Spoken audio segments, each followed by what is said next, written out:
Doctor ortho, अब दर्द भी घुटने टेकेगा। नमस्कार, मैं कीर्ति, चैनल 4 न्यूज इंडिया पर आप सभी का स्वागत है। बिहार विधानसभा चुनाव जैसे जैसे नजदीक आ रहे हैं, सियासी दलों की बयानबाजी भी तेज होती जा रही है।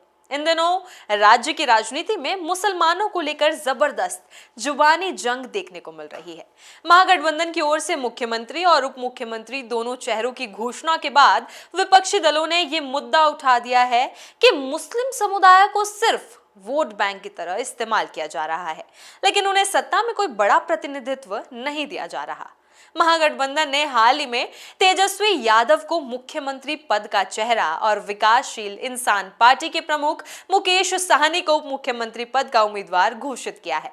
इसके बाद राजनीतिक हलकों में बहस छिड़ गई है कि बिहार जैसे राज्य है जहां मुस्लिम आबादी लगभग 17 से 18% है, वहां इस समुदाय को सत्ता में उचित भागीदारी क्यों नहीं दी जा रही। लोक जनशक्ति पार्टी के अध्यक्ष चिराग पासवान ने इस मुद्दे को सबसे पहले उठाया।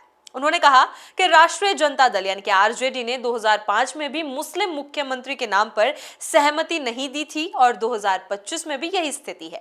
चिराग ने आरोप लगाया कि महागठबंधन के नेता मुसलमानों से सिर्फ वोट लेते हैं, लेकिन सत्ता में उन्हें बराबरी का हक देने से कतरते हैं।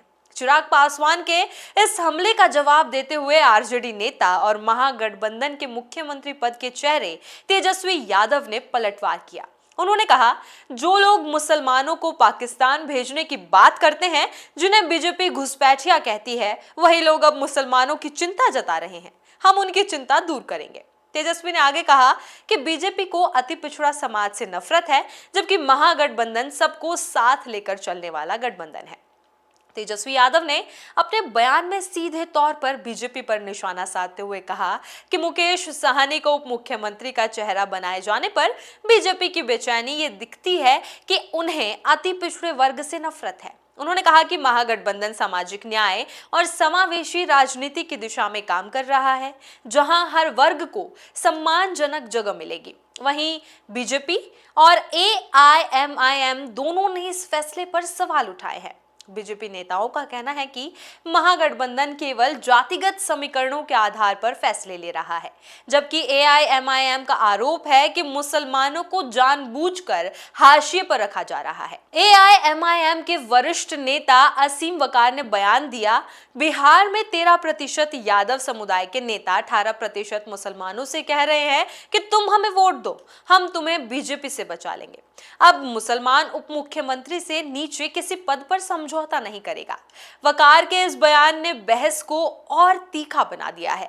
राजनीतिक विश्लेषकों का कहना है कि बिहार की लगभग 37 विधानसभा सीटें ऐसी हैं जहां मुस्लिम मतदाता निर्णायक भूमिका निभाते हैं।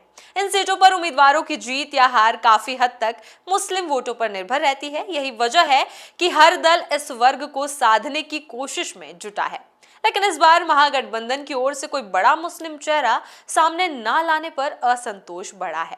महागठबंधन की रणनीति ये बताती है कि उसने सामाजिक समीकरणों को संतुलित करने की कोशिश की है।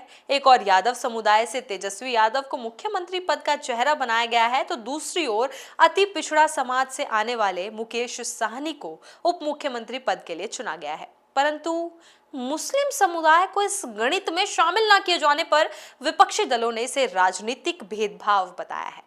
चुनावी विश्लेषक मानते हैं कि यह विवाद सिर्फ बयानबाजी तक सीमित नहीं रहेगा, बल्कि इसका असर चुनावी नतीजों पर भी दिख सकता है।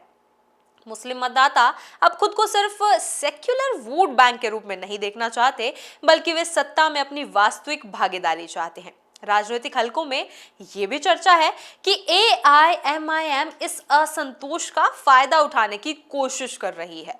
पार्टी के नेता लगातार यह संदेश देने की कोशिश कर रहे हैं कि मुसलमान अब किसी दल के मूक समर्थक नहीं रहेंगे। वे अपने राजनीतिक पहचान खुद तय करेंगे और सत्ता में हिस्सेदारी की मांग को मजबूती से रखेंगे। बिहार के चुनावी मैदान में इस वक्त हर दल मुस्लिम मतदाताओं को लुभाने की रणनीति बना रहा है। महागठबंधन जहां बीजेपी और एनडीए पर सांप्रदायिक राजनीति का आरोप लगा रहा है, वहीं बीजेपी ये कहने से नहीं चूक रही कि महागठबंधन सिर्फ तुष्टीकरण की राजनीति कर रहा है।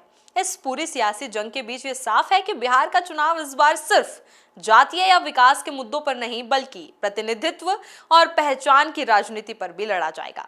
मुसलमानों की भूमिका इस चुनाव में पहले से कहीं ज्यादा अहम मानी जा रही है और यही वजह है कि हर दल इस समुदाय को साधने में जुटा हुआ है। डॉक्टर और तुम, अब दर्द भी घुटने टेकेगा।